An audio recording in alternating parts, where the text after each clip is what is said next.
Ahoj, ja som Igor, špecialista na spánok z e-shopu Prémiové matrace a dnes vám dám najlepší návod na to, ako zaručene kúpiť špatnú matraci. Krok číslo 1. Natrafíte na nejakú dobrú akciu, super zľavu, na minuloročný model. Pozor na to, matrace, ktoré sú vakuovo balené a zarolované, ak dlho ležia niekde na sklade, tak tento spôsob balenia ich veľmi degraduje.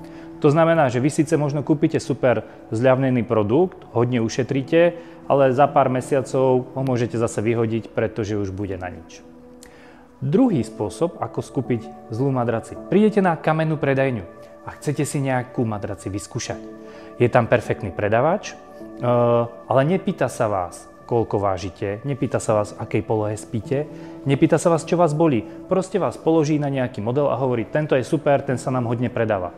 No fajn, on možno podľa toho, ako vypadáte, asi vie odhadnúť, koľko vážite a aká tvrdá by tá matraca mala byť. Ale človek, ktorý spí na bruchu versus človek, ktorý spí na boku alebo na zadech, potrebuje niečo úplne iné. Človek, ktorého bolí krk, človek, ktorého bolí bederný páteř, potrebuje tiež úplne niečo iné. A to ten predavač, pokiaľ vám chce naozaj doporučiť niečo správne, musí zistiť. Inak vám chce iba predať to, čo zrovna na sklade má a čo predať chce. Tretí taký spôsob, ako ľudia často kupujú veľmi zlé matrace, je, že napríklad váš kolega si kúpi super matraci, je s ňou mega spokojný a vám ju doporučí. Skvelé, ale tu je na mieste otázka.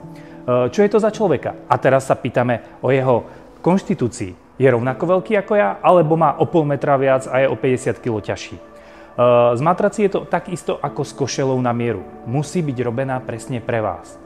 Keď môj dvojmetrový kolega mi dá jeho košelu, tak na mne nebude dobrá. Takisto ako jeho madrace pre jeho váhu nebude vhodná pre mňa. Pre mňa bude trebárs iba tvrdá. Ďalší taký spôsob, ako zaručene kúpiť zlú matraci, je perfektná zľava, levná matrace zo supermarketu. Niekto má pocit, že keď kúpi matraci za 3000, tak mu vyrieši jeho dlhoročné problémy s bolestí zad. Alebo s tým, že ho tlačí rameno, keď leží na boku. To vám madrace za 3000 korún, ktorá má výšku 10 cm, vôbec neprinesie. Áno, aj tieto madrace majú svoje miesto. Na chatu, do detského pokojíčku, ale pokiaľ chcete naozaj investovať do svojho zdravia, tak táto madrace to nevyrieši.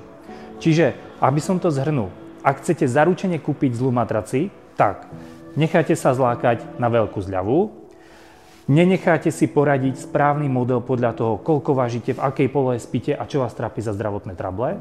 Necháte si doporučiť madraci od kolegu, kamaráta, priateľa v rodine, ktorý je ale úplne iný typ človeka ako vy, alebo len proste kupujete to najlacnejšie, čo zrovna na trhu je, bez ohľadu na to, čo potrebujete. Vo výsledku nám z toho vyplýva, že každá matrace musí byť presne ladená pre vás, pre vaše telo, a až potom budete spokojní.